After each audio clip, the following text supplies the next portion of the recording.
Hi, I'm Josh. Hi, I'm Wendy. And we're Rough Pass Moto. We're taking 1 year to ride 2 motorcycles from Portland to Patagonia. Top to bottom. Let's go. In the last episode, we made it to Guadalajara for luchador wrestling.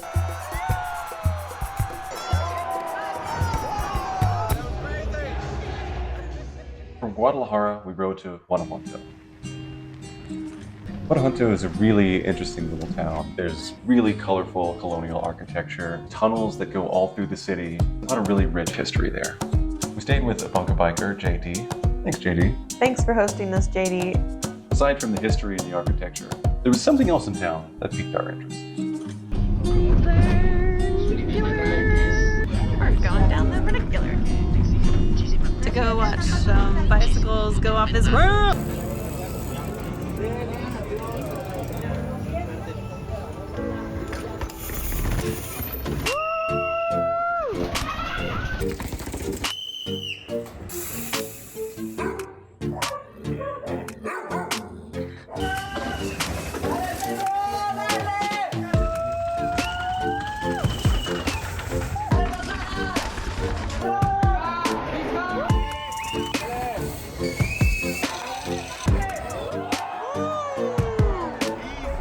Buen trabajo, Eric Giovanni García, representante del estado de Guanajuato. Max, ¿tú cómo has visto la participación de tu paisano? Digo, porque tú también eres guanajuatense.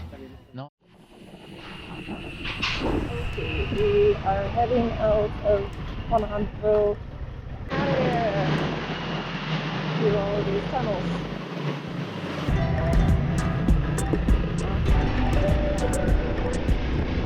We took Highway 110 out of the city, which is a curvy mountain road.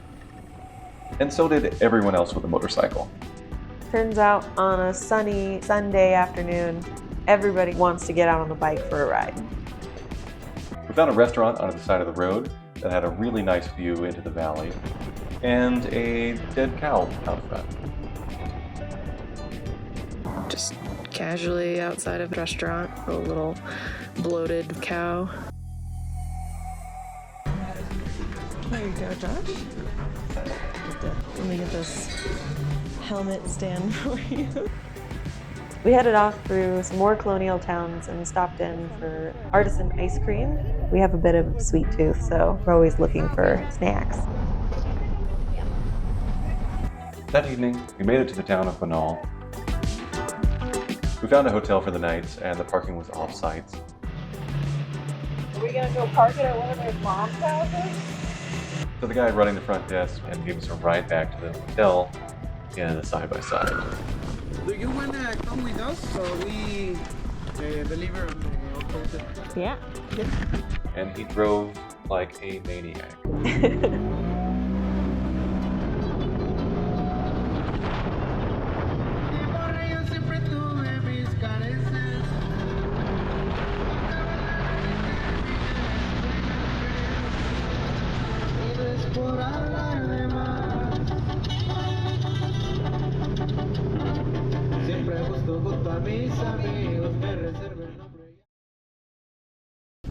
What is that? Gorditas? Sure, but that's your thing.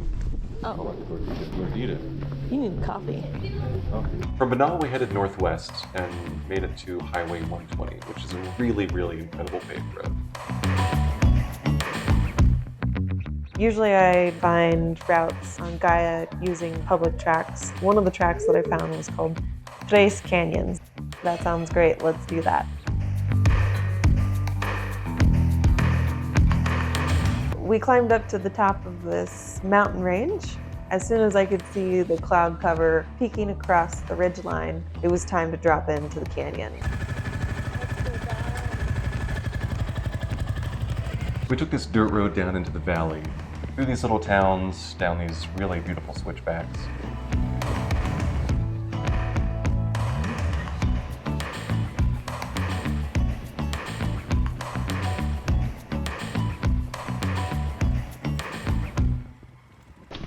Is that noise? Probably what it is. Oh, jeez, I really f***ed that up, didn't I? Yeah.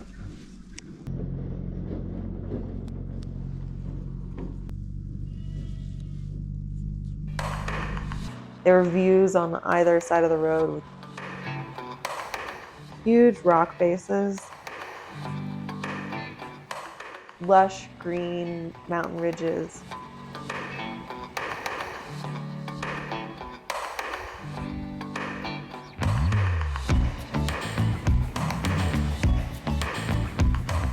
At the bottom of this canyon, things started to get a little more wet.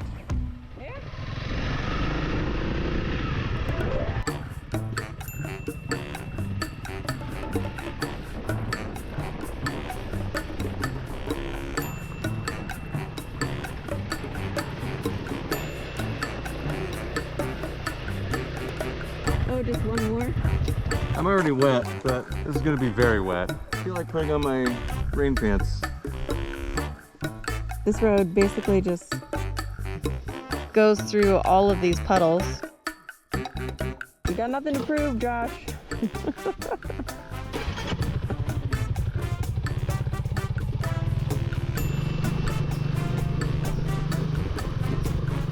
fall in a puddle once and you never want to do it again.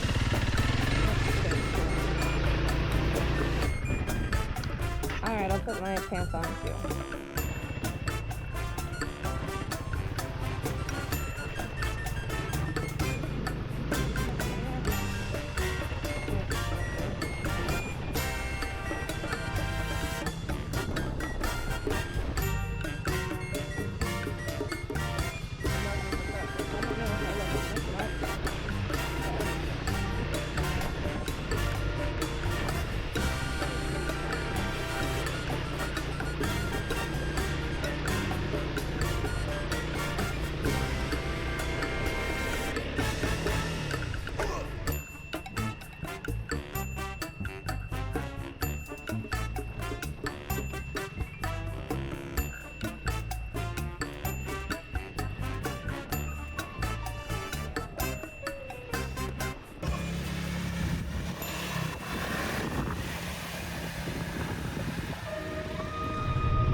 No, that way. 40 water crossings later, we made it out and started climbing our way back up. Canyon 1, check.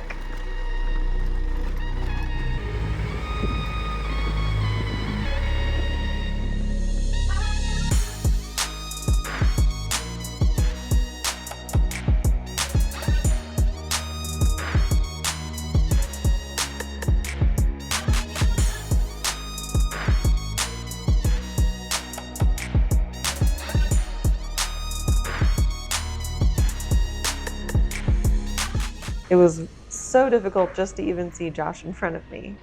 At the end of the day, we found ourselves in the clouds in a small town called San Joaquin. It was such a relief to be out of the heat and back in an environment that reminded us of home. Just like home.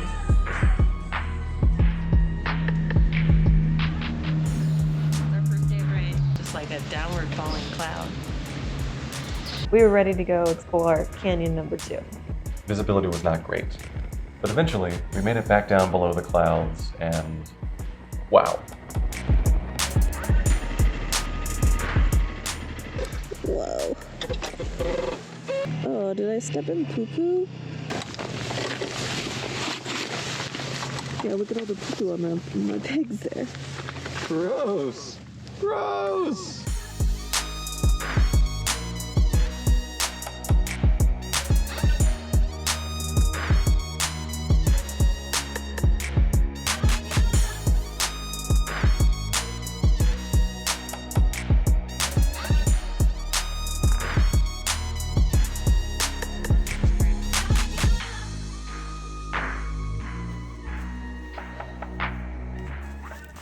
All right, let's go find a canyon so I can wipe off my feet.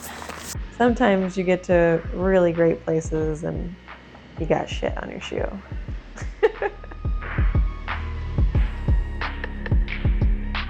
Down into Canyon number 2, we were ready for some motocanyoneering. There were a few areas that had these little slot canyons with really incredible rock formations.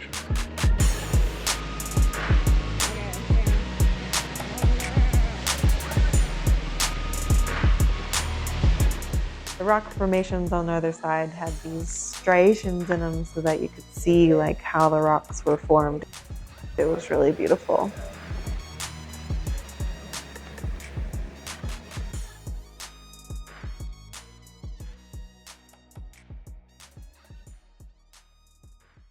We stumbled across a few abandoned mines. I think these are mining caves. I don't know what these two buildings were meant for, but this cave does go back. Altar for something. Oh wow. I don't think I have the cojones for this. Knowing nothing about them or how safe they are or not, we decided to not really take our chances. And just around the corner was an active mine. Prohibido El Paso, Zona Industrial No Turística. Problem. They waved us through and we climbed this switchback along with a few rock trucks.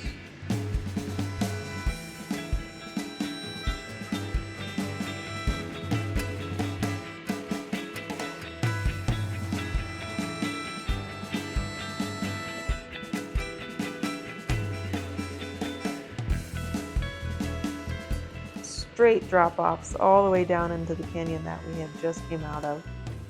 It was a really, really phenomenal route.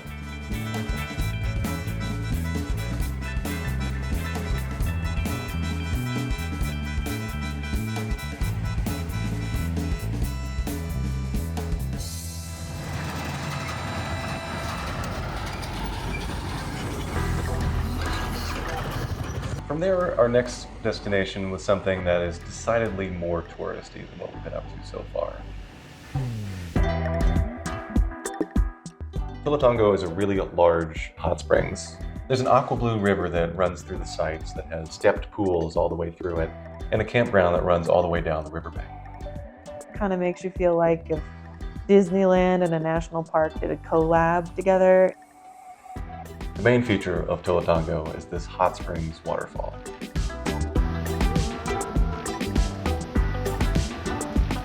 You can explore behind the waterfall in this really wonderful cave that has stalactites coming through and a waterfall within it that pelts down on you and makes it feel like a pretty decent massage.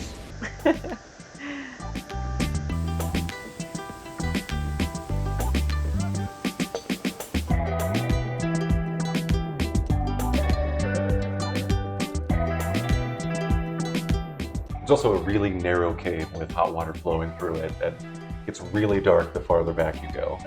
Super steamy, a little claustrophobic.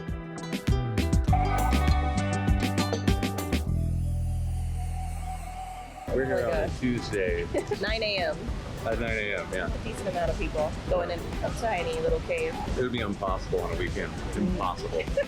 Because I couldn't park the bike close to our campsite, I decided to loop my cable lock through my back tire and forgot about that. So when I went to take off, it bent two of the spokes and was a kind of a pain in the butt to untangle. So we'll keep an eye on it till we can replace the spokes. I felt okay to take off to Mexico City on two bent spokes. In Mexico, it kind of feels like everyone is kind of obeying traffic laws. Everyone's taking opportunities as soon as they can. So we did a little bit more aggressive riding and got us into the city center. A lot of cables. We decided to spend about a week in Mexico City. And this was the first time we really slowed down that much the whole trip.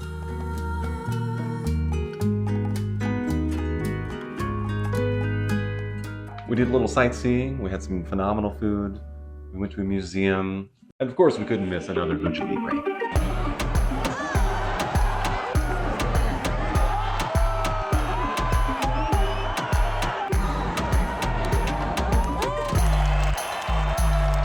Coming up, we got more mountains, jungles, beaches, so don't miss the next one. Like and subscribe. Dog jail.